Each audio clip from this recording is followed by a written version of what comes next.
Doctor talks కార్యక్రమానికి స్వాగతం. గురక మీ చుట్టూ ఉన్న వారికి చాలా చికాకు కలిగిస్తుంది.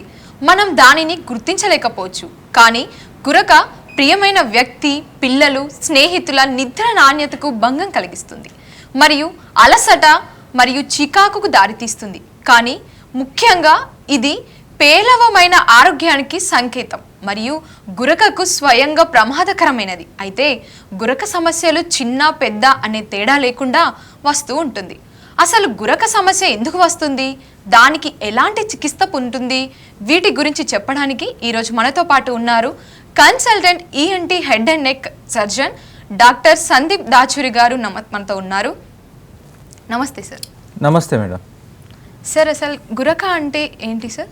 గురక అనేది బేసికలీ ఒకప్పుడు ఏం ఆలోచించే వాళ్ళంటే గురక పెట్టి నిద్రపోతున్నాడు అంటే అబ్బా బాగా నిద్రపోతున్నాడు అనుకునే వాళ్ళండి.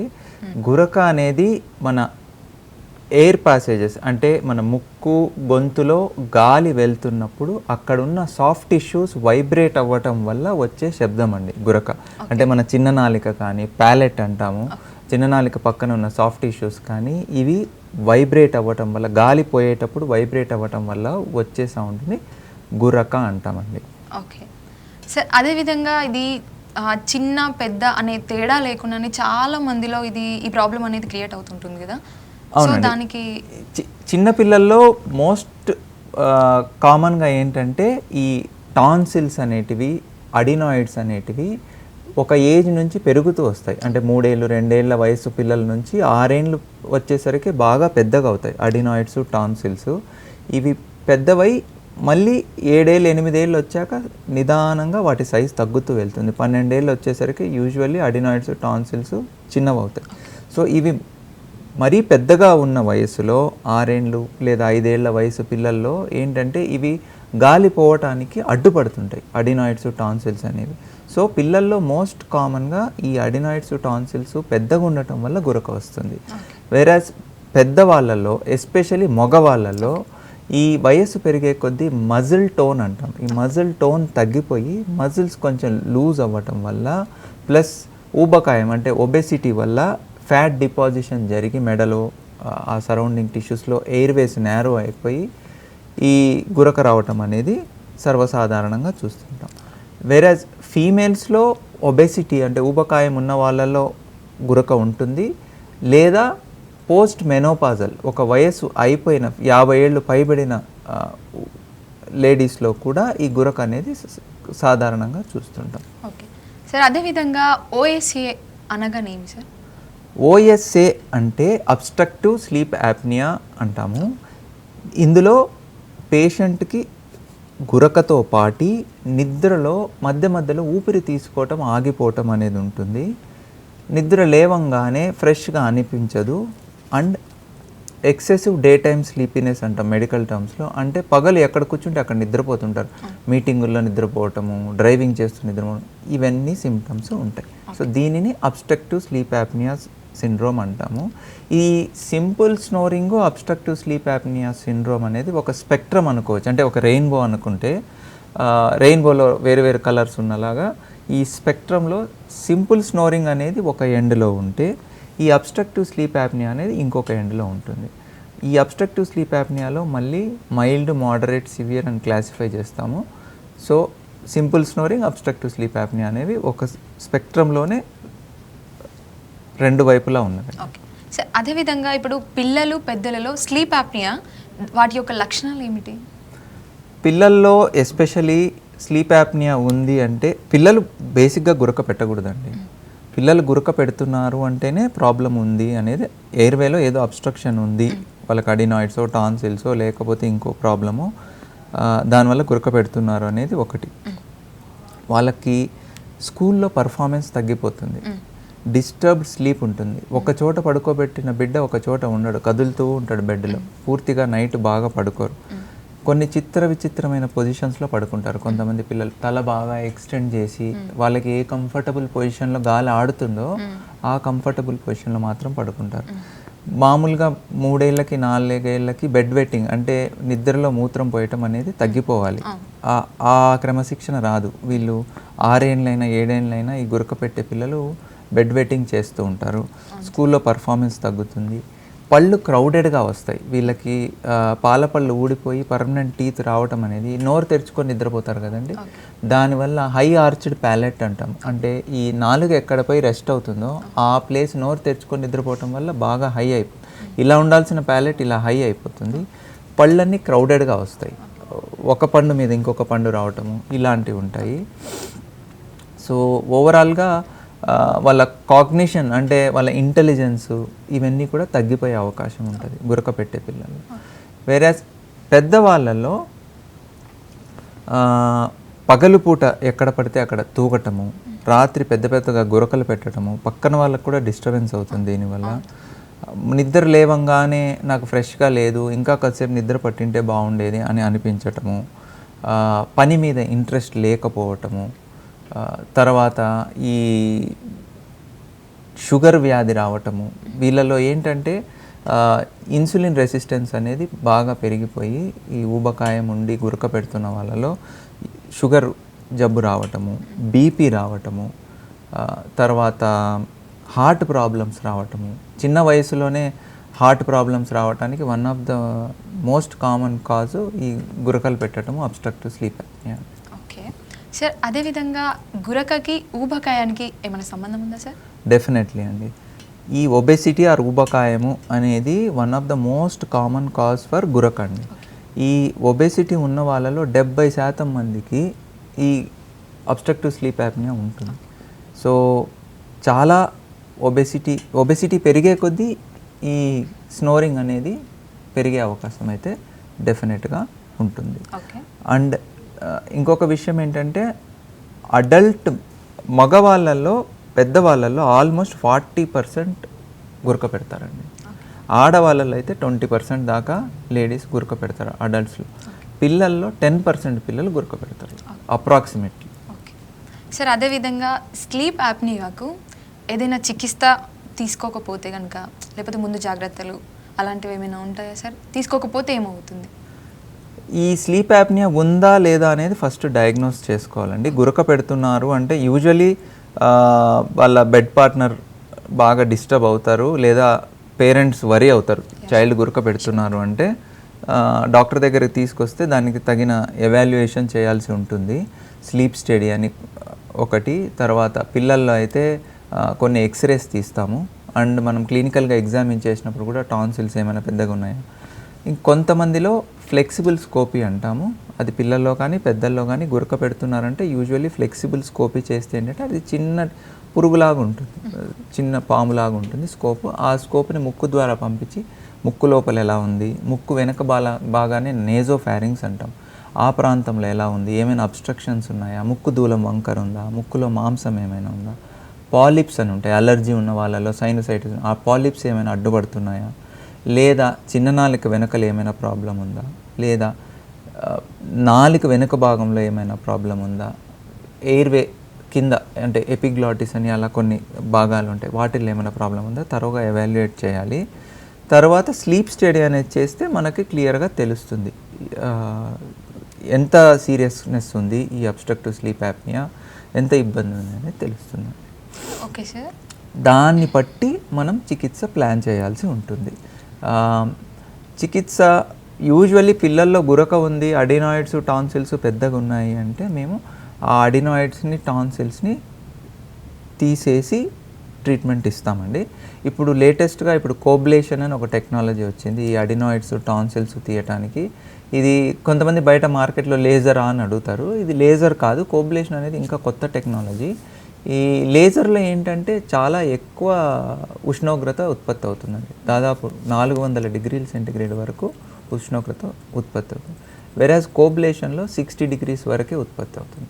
సో చాలా సేఫ్, బ్లీడింగ్ తక్కువ అవుతుంది. పిల్లల్లో ఈ కోబ్లేషన్, పిల్లల్లో కానీ పెద్దల్లో కానీ ఈ కోబ్లేషన్ యూజ్ చేసి ఈ అడినాయిడ్స్ టాన్సిల్స్ అనేటివి తీయటం ఇప్పుడు లేటెస్ట్ టెక్నాలజీ అండి. వెరాజ్ పెద్దల్లో లెవెల్ ఆఫ్ అబ్స్ట్రక్షన్ని బట్టి మనం సర్జరీస్ చేసుకోవచ్చు.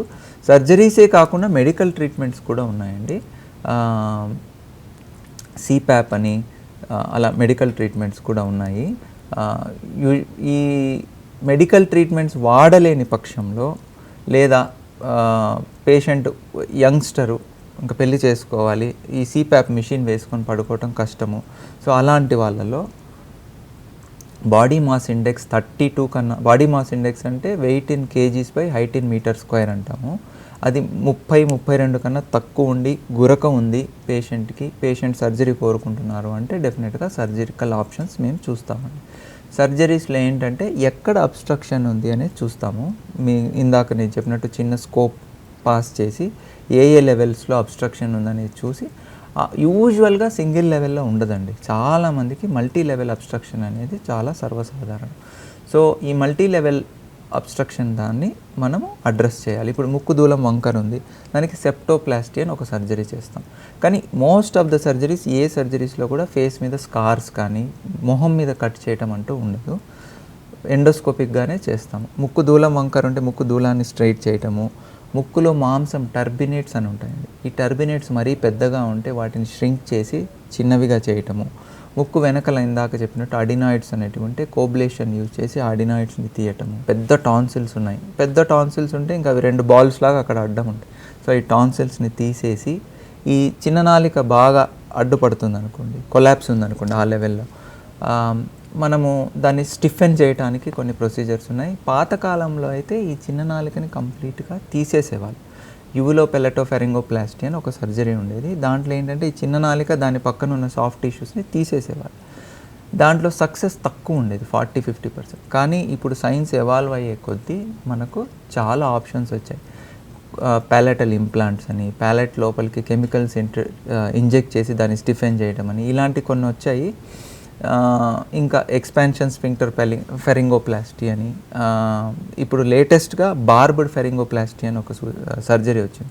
దాంట్లో ఏంటంటే ఇప్పుడు మీకు ఒక బట్ట గాల్లో వదిలేసామనుకోండి, అది రెపరెపలాడి సౌండ్ వస్తుంది, అలానే మన సాఫ్ట్ ప్యాలెట్ వైబ్రేట్ అయ్యి సౌండ్ వస్తుంది, గురక అనేది వస్తుంది, అదే బ్లాక్ చేస్తుంది ఈ యాప్నియా అనేదాన్ని. సో అది పొయ్యి వెనకల బ్లాక్ చేయకుండా, ఈ గాలి పాస్ అయినప్పుడు రెపరెపలాడకుండా దాన్ని స్టిఫెన్ చేయడానికి బార్బడ్ ఫెరింగోప్లాస్టీ అని కొత్త సర్జరీ వచ్చింది. దీంట్లో కొన్ని స్పెషల్ సూచర్స్ వాడి మనం దాన్ని స్టిఫెన్ చేసి వైబ్రేట్ అవ్వకుండా చేస్తామండి.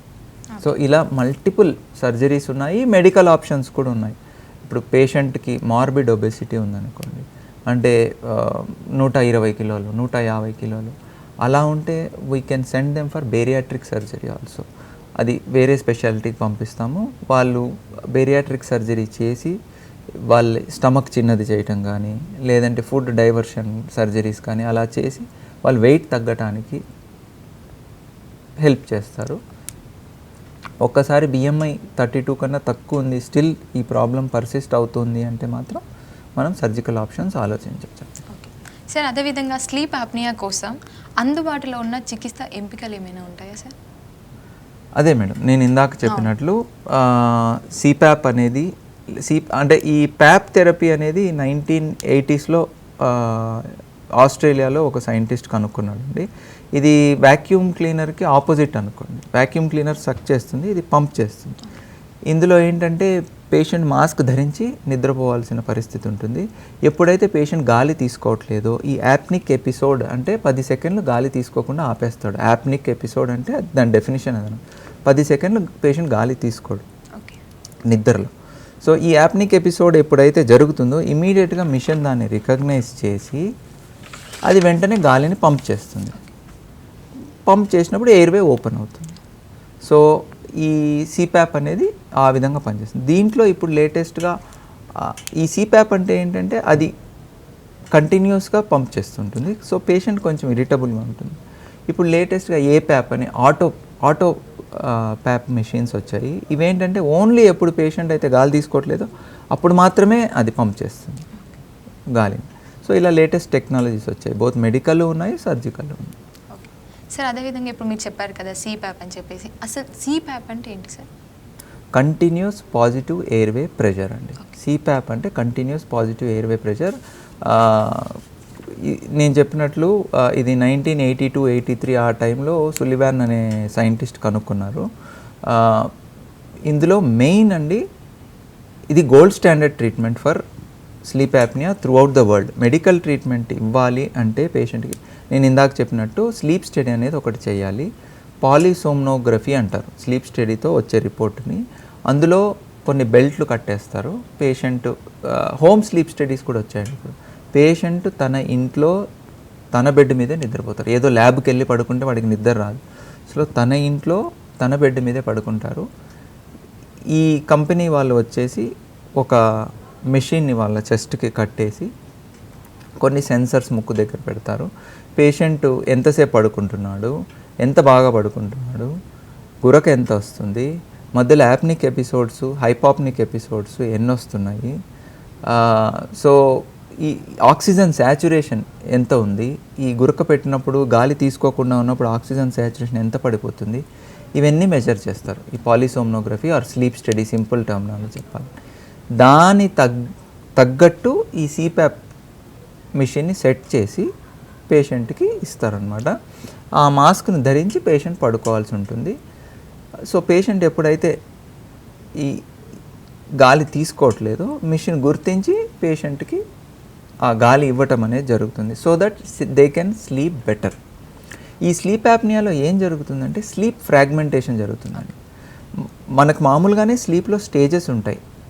ఆర్ఈఎం స్లీప్ అని, ఎన్ఆర్ఈఎం స్లీప్ అని. ఈ ఎన్ఆర్ఈఎం స్లీప్లో మళ్ళీ N1, N2, N3 అని ఉంటాయి. N3 అంటే బాగా డీప్ స్లీప్, N2 అంటే లైట్ స్లీప్. ఇవన్నీ స్టేజెస్ ఆఫ్ స్లీప్ అండి. ఆర్ఈఎం స్లీప్లో మన కలలు కంటాం. సో ఇవన్నీ స్టేజెస్ ఆఫ్ స్లీప్. నైట్ మనం పడుకున్నప్పుడు అప్పుడప్పుడు ఈ స్టేజెస్లోకి వెళ్తూ ఉంటాం. సో ఈ స్లీప్ని మనం ప్రాపర్గా నిద్రపోకుండా మధ్య మధ్యలో ఈ ఊపిరి ఆగిపోవటం వల్ల ఫ్రాగ్మెంటేషన్ జరుగుతుంది. సో వాళ్ళకేంటంటే ఈ ఫ్రాగ్మెంటేషన్ జరిగినప్పుడు స్ట్రెస్ పెరిగిపోతుంది. స్ట్రెస్ పెరిగినప్పుడు ఆటోమేటిక్గా బాడీలో స్ట్రెస్ హార్మోన్స్ ఉత్పత్తి అవుతాయి. వాటి వల్ల ఓవర్ ద ఇయర్స్ వీళ్ళకి బీపీలు రావటము, షుగర్లు రావటము, హార్ట్ కండిషన్స్ రావటము, ఇవన్నీ ప్రాబ్లమ్స్ అవుతుంటాయి. సో ఈ సిప్యాప్ వేసుకుంటే ఏంటంటే ఈ స్లీప్ డిస్టర్బెన్స్ అనేది తగ్గుతుంది. సిప్యాప్కి కొన్ని నెగిటివ్ ఎఫెక్ట్స్ అయితే ఉన్నాయండి. ఏరోఫేజియా అంటే అది గాలి పంప్ చేస్తుంటుంది కదా, కొంచెం గాలి పొట్టలోకి వెళ్ళిపోతుంది. ఈ మాస్క్ ఇలా ధరించడం వల్ల ఇక్కడ కొంచెం ఇరిటేషన్ ఉంటుంది. డ్రైనెస్ ఆఫ్ మౌత్, లిప్స్ అవన్నీ డ్రై అయిపోతాయి. సో ఇది ధరించడం అందరూ అంత ఇష్టపడరు. కాకపోతే మెడికల్ ట్రీట్మెంట్లో ఇది gold standard for sleep app. Sir అదేవిధంగా గురక మరియు స్లీప్ కోసం ఏ శస్త్రచికిత్సలు అందుబాటులో ఉంటాయని చెప్పవచ్చు? అదే అండి, పిల్లల్లో అయితే మోస్ట్ కామన్గా చేసే ప్రొసీజర్స్ వచ్చేసి అడినాయిడెక్టమీ, టాన్సిలెక్టమీ అండి. ఇవి పిల్లల వరకు. పెద్దల వరకు వస్తే ఈ ముక్కు దూలం కరెక్షను, ఈ ముక్కు లోపల గాలిని ఒక ఛానల్ లాగా పంపించడానికి టర్బినేట్స్ అని ఉంటాయి. ఆ టర్బినేట్స్ అనేది అంటే మన మిసైల్ లాగా ఉంటాయి, ఇన్ఫీరియర్ టర్బినేట్ అని. అవి ఆ ఇన్ఫీరియర్ టర్బినేట్స్ మరీ పెద్దగా ఉన్నాయనుకోండి, ఎస్పెషలీ అలర్జిక్ పేషెంట్స్లో అవి అడ్డుపడుతుంటాయి గాలి పోవడానికి. వాటిని ష్రింక్ చేయటం కానీ, లేదా ఈ చిన్న నాలుక దగ్గర ఏదైనా అబ్స్ట్రక్షన్ ఉన్నా, లేదా గొంతులో ఏదైనా అబ్స్ట్రక్షన్ ఉన్నా వాటిని తొలగించడం ద్వారా మనము ఎయిర్వేని ఫ్రీ చేస్తే వాళ్ళు డెఫినెట్గా బెటర్ అవుతారండి. సార్ అదేవిధంగా గురక మరియు గురక తగ్గడం మీన్స్ బరువుకి ఏదైనా సంబంధం ఉంటుందా సార్? డెఫినెట్లీ అండి. ఇప్పుడు సపోజ్ ఒకరు 120 కిలోలు ఉండి గురక ప్రాబ్లం ఉండి అబ్స్ట్రక్టివ్ స్లీప్ యాప్నియా ఉంది, వాళ్ళు కంపల్సరీగా చేయాల్సిన ట్రీట్మెంట్లో పార్ట్ ఏంటంటే వెయిట్ రిడక్షన్. ఈ బాడీ మాస్ ఇండెక్స్ ఇందాక నేను ఏదైతే చెప్పానో weight in KG by height in metre square, అది 40 కన్నా ఎక్కువ ఉందంటే మేము బేరియాట్రిక్ సర్జరీ అడ్వైస్ చేస్తామండి. అలా కాకుండా 35, 34 అలా ఉంది అంటే 120, 130 కిలోలు ఉన్నారు మనిషి, డెఫినెట్గా వెయిట్ రెడ్యూస్ అవుతే గురక అనేది ఖచ్చితంగా తగ్గుతుంది. ఎందుకంటే వాళ్ళకి అబ్డామినల్ ఫ్యాట్ ఉంటుంది, మెడలో ఫ్యాట్ ఉంటుంది. సో ఈ అబ్డామినల్ ఫ్యాట్ తగ్గించుకోగలిగితే, ఈ మెడలో ఫ్యాట్ తగ్గించుకోగలిగితే, రెగ్యులర్ ఎక్సర్సైజెస్ చేసి బరువు తగ్గితే డెఫినెట్గా గురక అనేది తగ్గుతుంది. అండ్ అడ్వాంటేజ్ ఏమొస్తుందంటే సిప్యాప్ మిషన్ సపోజ్ వాడుతున్నారు, వాళ్ళు 120 కిలోలు ఉన్నప్పుడు ఏ సెట్టింగ్స్ ఏ ప్రెషర్స్ ఉన్నాయో వాడు 90 కిలోలకు వచ్చినప్పుడు అంత ప్రెషర్ అవసరం ఉండదు, సెట్టింగ్స్ మార్చుకోవచ్చు. డెఫినెట్లీ అడ్వాంటేజ్ ఉంటుంది. అండ్ ఈ బరువు తగ్గటం వల్ల వాళ్ళు సర్జికల్ క్యాండిడేట్స్గా కూడా మారుతారు. బరువు తగ్గారు, ఈ అబ్స్ట్రక్టివ్ స్లీప్ యాప్నియాలో సివియర్ నుంచి మైల్డ్కి వచ్చారు, బరువు తగ్గారు, అప్పుడు వాళ్ళ మీద సర్జరీ చేస్తే అసలు మిషనే వాడకుండా వాళ్ళంతకు వాళ్ళు నిద్రపోయే పరిస్థితి కూడా ఉంటుంది. సార్ అదేవిధంగా ఇందాక మీరు చెప్పారు కదా ఆర్ఈఎన్ అని చెప్పి దెన్ అదేవిధంగా ఎన్ఆర్ఈ స్లీప్ అని చెప్పారు కదా, దాని మీనింగ్ ఏంటి sir? Rapid eye movement sleep, ఇది మెయిన్గా కళలు మనం కనే నిద్ర ఆ స్లీప్లో ఉంటుందండి, ఆర్ఈఎం స్లీప్. ఇది ఎక్కువ తెల్లవారుజామున వస్తుంది ఆర్ఈఎం స్లీప్. ఎన్ఆర్ఈఎం స్లీప్ అంటే non rapid eye movement sleep. దీంట్లో మళ్ళీ N1, N2, N3 అని ఉన్నాయండి. N3 అంటే బాగా డీప్ స్లీప్, అంటే ఆ డీప్ స్లీప్లో ఉన్నప్పుడు మనం లేపిన వాళ్ళు లేవరు, గాఢ నిద్ర అంటారు కదా, అది N3 స్లీప్. N2 స్లీప్ అంటే స్లైట్ స్లీప్, అంటే ఏదైనా చిన్న తలుపు సౌండ్ వచ్చినా టక్కన లేస్తారు. సో అలా స్టేజెస్ ఆఫ్ స్లీప్ అనమాట ఇవి. నేను ఇంకా మరీ డీటెయిల్స్లోకి వెళ్ళట్లేదు స్లీప్లోకి, కానీ ఆర్ఈఎం స్లీప్ అంటే ర్యాపిడ్ ఐ మూమెంట్ స్లీప్. మీరు ఆ ఆర్ఈఎం స్లీప్లో నిద్రపోతున్న వ్యక్తి కన్ను చూస్తే కన్ను కదులుతూ ఉంటుంది, ఈ కన్ను రెప్ప కింద చూస్తే మీరు కదులుతూ ఉంటుంది, మూమెంట్స్ ఉంటాయి. అంటే వాళ్ళు ఆ టైంలో యూజువల్లీ కలలు కనే అవకాశం కూడా ఉంటుంది. ఓకే ఓకే సార్, ఇప్పుడు అదే విధంగా ఇప్పుడు గురక అని చెప్పారు, దీనికి మంచి ఎక్స్ప్లెనేషన్ ఇచ్చారు కదా, ఇలా మంచి నిద్ర కోసం కొన్ని మంచి చిట్కాలు చెప్పాలి సార్. అంటే ఈ గురక ఉన్న వాళ్ళ సమస్య వాళ్ళని కాదు, జనరలైజ్డ్గా చెప్తున్నాను. ఇప్పుడు బేసిక్గా ఏంటంటే యాక్చువల్గా మనిషి 1/3 ఆఫ్ లైఫ్ స్లీప్లో గడపాలండి. రోజుకి 8 అవర్స్ నిద్రపోవాలి. నిద్రపోయే వాళ్ళు ఒకప్పుడు ఏంటంటే ఈవినింగ్ 6ంటికి అంత భోంచేసి లైట్స్ ఫెయిల్ అవ్వగానే, అంటే ఎలక్ట్రిసిటీ లేని రోజుల్లో 7ంటికి 8ంటికి పడుకొని నిద్రపోయేవాళ్ళు. ఉదయం 5కు 6కు సూర్యుడు ఉదయించిన తర్వాత లేచేవాళ్ళు. వాళ్ళకి 8 అవర్స్ స్లీప్ అనేది రొటీన్. సో మన క్లాక్ కూడా, మన బాడీలో ఒక క్లాక్ ఉంటుంది, సర్కేడియన్ రిథమ్ అనేది, మనకు కూడా 8 అవర్స్ స్లీప్ అనేది చాలా ఇంపార్టెంట్. ఇప్పుడు జనరేషన్ ఎలా అయిపోయిందంటే స్లీప్ డిప్రైవ్డ్ జనరేషన్. రాత్రి 1 గంట వరకు ఫోన్ చూస్తారు, ల్యాప్టాప్ చూస్తారు, యూఎస్కి జాబ్ అంటారు. సో ఈ laptop screens, TVs, movies, Netflix ఇవన్నీ వచ్చేసి ఏంటంటే స్లీప్ డిప్రైవ్డ్ సొసైటీ అయిపోయింది, నిద్రపోవట్లేదు సరిగ్గా మనుషులు. సో దీనివల్ల కూడా స్ట్రెస్ చాలా ఎక్కువ అయిపోతుంది మనుషులకి. సో బాగా నిద్రపోవటం అనేది చాలా ఇంపార్టెంట్. బాగా నిద్రపోవటానికి చిట్కాలు అంటే జనరలైజ్గా చెప్తున్నాను నేను, ఒక రెగ్యులర్ టైంకి నిద్రపోవటం అలవాటు చేసుకోవాలండి.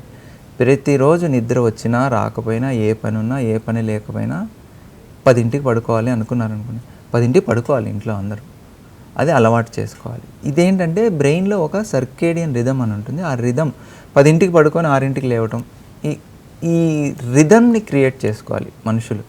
ఒకరోజు 10ంటికి పడుకొని, ఒకరోజు 1 గంటకు పడుకొని, ఒకరోజు 12ంటికి పడుకొని, అలా ఆ రిథమ్ లేకపోతే కష్టం అండి. ఫస్ట్ది రిథమ్, ఒకటే టైంలో పడుకోవాలి, ఒకటే టైంలో లేవాలి, అది అలవాటు చేసుకోవాలి. రెండవది, బెడ్రూమ్ చాలా నీట్గా క్లీన్గా ఉండాలి. గందరగోళంగా పెట్టుకొని అక్కడే తినేది, అక్కడే ప్లేట్లు, అక్కడే ల్యాప్టాప్ పనిచేసేది, అక్కడే ఈ విధంగా లేకుండా క్లటర్ ఫ్రీగా బెడ్రూమ్ పెట్టుకొని నీట్గా ఉంటే నిద్ర ఈజీగా పడుతుంది. అండ్ పడుకునే క్వాలిటీ ఆఫ్ ద మ్యాట్రెస్ చాలా ఇంపార్టెంట్. ఓకే, 10,000 20,000 పెట్టి వాచ్ కొనమంటే కొంటారు, కానీ మంచి మ్యాట్రెస్ కొనమంటే కొనరు. మనం ఆల్మోస్ట్ 1/3 ఆఫ్ లైఫ్ మ్యాట్రెస్ మీదే పడుకుంటున్నాం.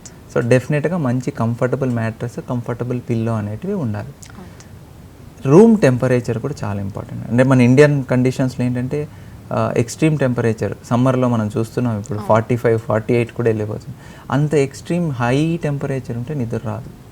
ఓకే, ఏసీ అందరికీ ఉండదు, కనీసం కూలరు, రూమ్ టెంపరేచర్ కంఫర్టబుల్ మనకు 24, 22 డిగ్రీస్ సెంటిగ్రేడ్ ఉంటే రూమ్ టెంపరేచరు ఈజీగా నిద్ర పడుతుంది. ఉక్క పోస్తూ చెమట పడుతూ ఉందంటే నిద్ర రాదు.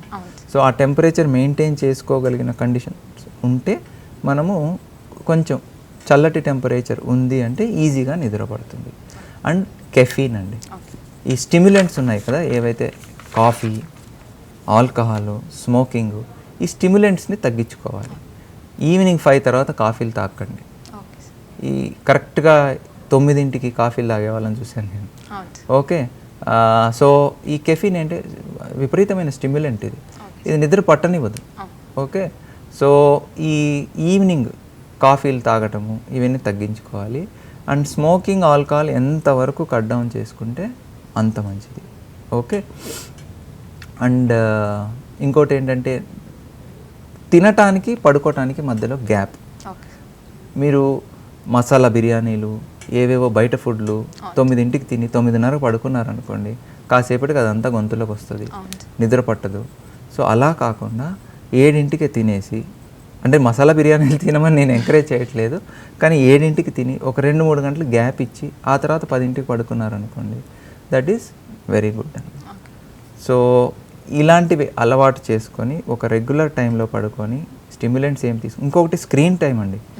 పడుకునేకి 2-3 గంటల ముందు స్క్రీన్ ఆఫ్ చేస్తే బెస్ట్ అండి. ఈ మనకేంటంటే చీకటి అవుతూ ఈ బ్రెయిన్లో మెలటోనిన్ అనే హార్మోన్ సెక్రెట్ అవుతుందండి. అరే చీకటి అవుతుంది, మెలటోనిన్ బ్రెయిన్ సెక్రెట్ చేస్తుంది. ఈ మెలటోనిన్ మనకు బాగా నిద్ర పట్టడానికి ఉపయోగపడుతుంది. ఇది మామూలు రెగ్యులర్గా జరుగుతున్న తంతు కొన్ని లక్షల సంవత్సరాల నుంచి.